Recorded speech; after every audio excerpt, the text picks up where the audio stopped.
Let's talk about some of the wizard classes in Advanced Dungeons and Dragons 2nd Edition Player's Handbook. After all, they are different.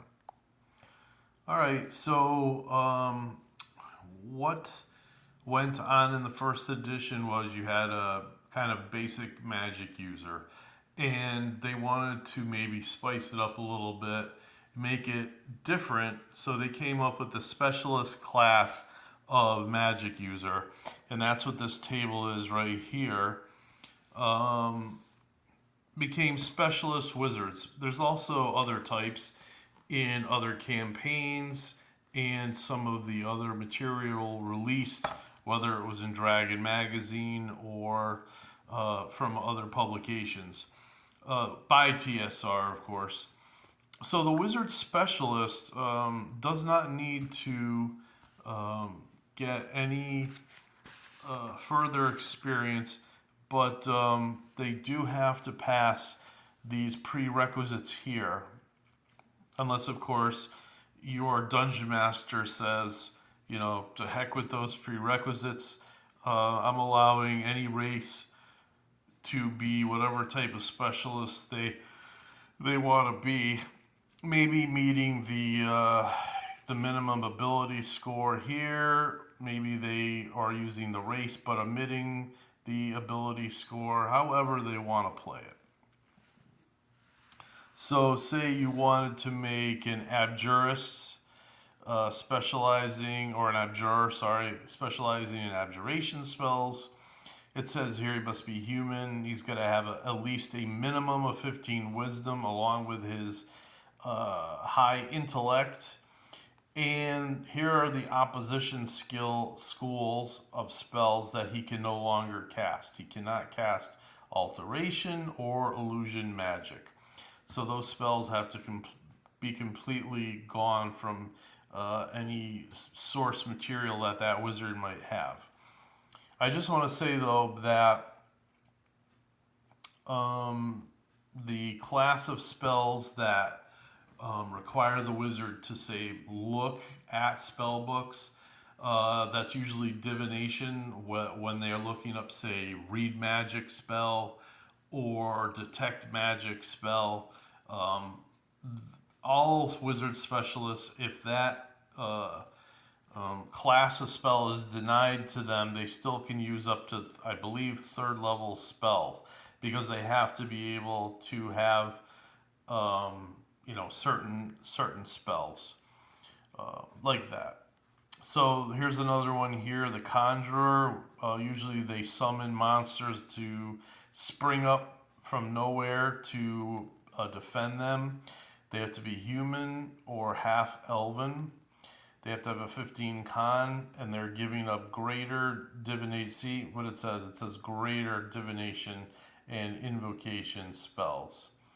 So I see how they did it there to kind of get by. Let's see, you've got what, a diviner. The second one was a conjurer, diviner, enchanter, illusionist, invoker, necromancer, and transmuter. I allow players in my game to play either a first edition or second edition illusionist. They're slightly different. The first edition spells, some of them are very powerful, like paralyzation. And there's, I think, a few other ones which they're not hard to judge, but they're devastating. They can really screw up a monster. Say you have like a wyvern with like 58 hit points, and there are some spells which will completely put that creature in its place, or have it chasing its own tail, that sort of thing.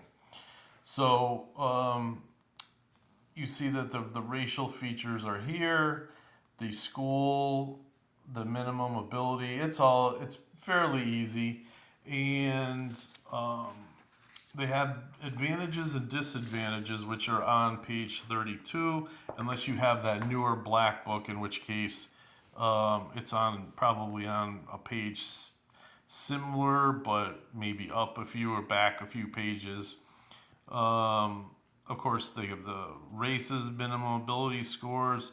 Opposition schools, um, it's what the main advantage is for each spell level. Say you get first and second level spells, and I don't know, say you're third level. So you would have what a regular wizard has. So probably uh, two first level and one second level spell at that point that you can cast per day. Instead of, let me look it up. Yeah, two and one. So for each spell level, a specialist wizard gets a bonus spell for first level and second level spells. So instead of 2-1, it would be 3-2, which can mean the difference, honestly, between life and death. The only thing that matters here is that that spell or extra spell or bonus spell, whatever you're calling it, it has to be in that wizard's school. In other words, if you're a necromancer, or no, hold on, we'll say invoker, you'll probably have to take one spell that will be magic missile or another spell that would be of that school. I think something like chill touch maybe might fall into that category. I'm not sure. But for the second level spell would be the same thing. So you might take Melf's Acid Arrow times two, or that bonus spell would be Melf's, and maybe you take something like Web, or you know, just something, maybe invisibility. I forget.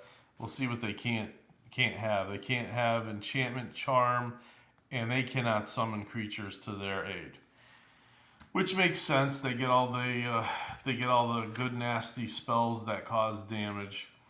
So again, just wanted to go over that with you quick. They get a bonus when learning spells of their school and get penalized when learning spells of other schools.